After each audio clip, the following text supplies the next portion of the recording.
Hi there. Hello, Valentin.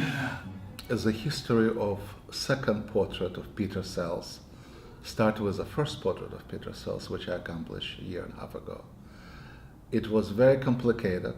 I spent many hours working on it till extent that one morning I almost shredded, but instead I took a tape a square about 1 foot in the side of the painting, took a palette knife, yellow acrylic, make yellow square, pull out the tape, look silently for 1 minute, and realize painting is done. And I don't really know what's happened, but in the meantime, it's in your museum collection, and I'm very proud of it.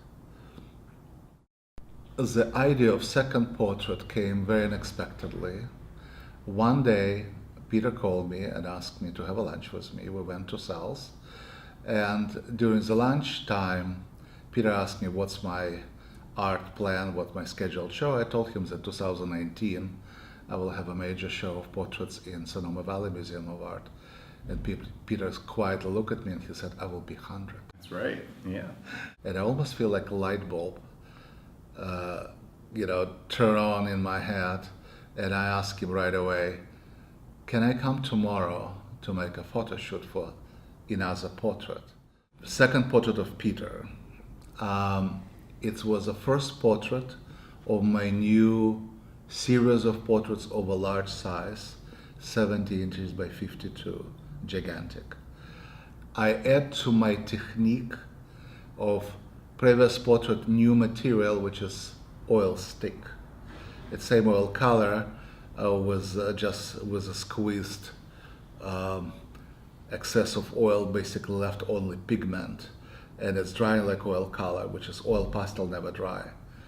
And I will spend some time thinking intellectually how I imagine Peter, how this portrait will be different than the first portrait.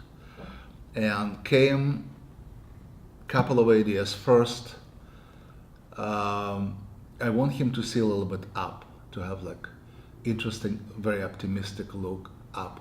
And then when I was making sketches, I was raising his eyes slightly up, and another set of eyes, which is going straight, I left in the paper, and suddenly I realized, oh my God, I want to make 2 pair of eyes, because in this case he will look like visionary.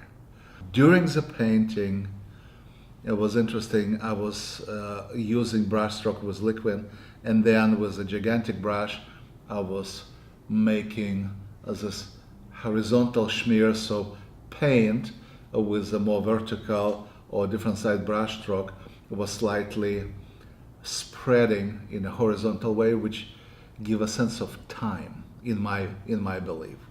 So that is basically 3 things what's happened. It was this portrait, first Peter looking up, 2 pair of eyes, and horizontal lines in the painting when I was finishing, and using oil stick, a little bit of oil pastels, a little bit of acrylic, but mostly it's oils with liquid. I think it's possible to look at this and not notice the double eyes. I think it has such a natural quality for somehow it's just right in the picture. I bet if you showed this to 100 people... It's the biggest compliment, yeah. Because for me it was this most important quality to achieve, that it's not straight in your face, I just double it. Yeah, no, it doesn't seem strange at all. It seems very kind of weirdly appropriate, yeah.